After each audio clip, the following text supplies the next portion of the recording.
خوف ہی اسے آمادہ کرتا ہے کہ بھائی جسم پلید ہے، بھائی میں پہلے غسل کر لوں.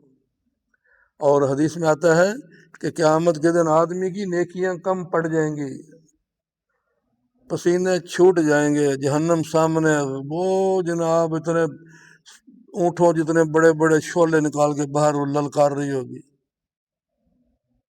اب نیکیاں کم پڑ گئی. اب کیا ہوگا کہ جناب وہ ایک دم بادل کی طرح اس میں چیزیں آنے شروع ہو جائیں گی.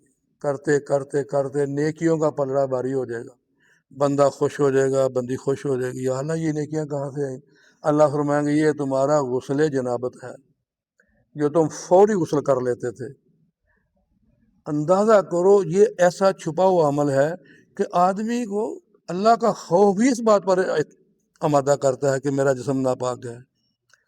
تو بہرحال بھائی یہ فرمایا کہ یہ 5 اعمال جو ہیں جو یہ لے کر آئے گا ایمان کے ساتھ. میں ایمان لایا اللہ پر، اللہ کے رسولوں پر، آسمانی کتابوں پر، اس کے فرشتوں پر، آخرت پر. یہ چیزیں جو ہیں، اور لا الہ الا اللہ محمد رسول اللہ، یہ تو وہ بات ہے کہ اس کے بغیر کوئی چارہ کار ہے ہی نہیں.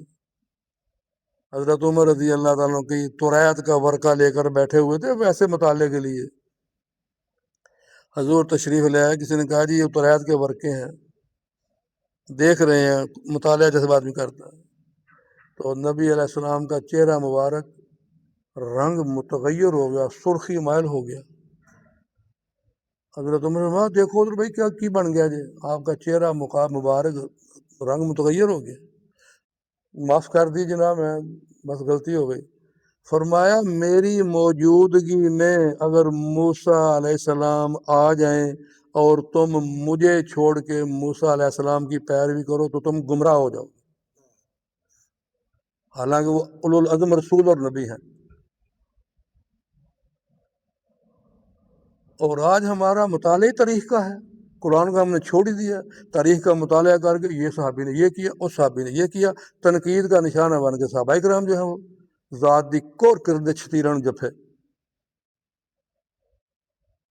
صحابہ کی شان دیکھیں، قرآن کھولنا پڑے گا. تو بہر اللہ تعالیٰ ہمیں معاف فرمائے جو ہم نے حدیث مبارکہ پڑھی ہے.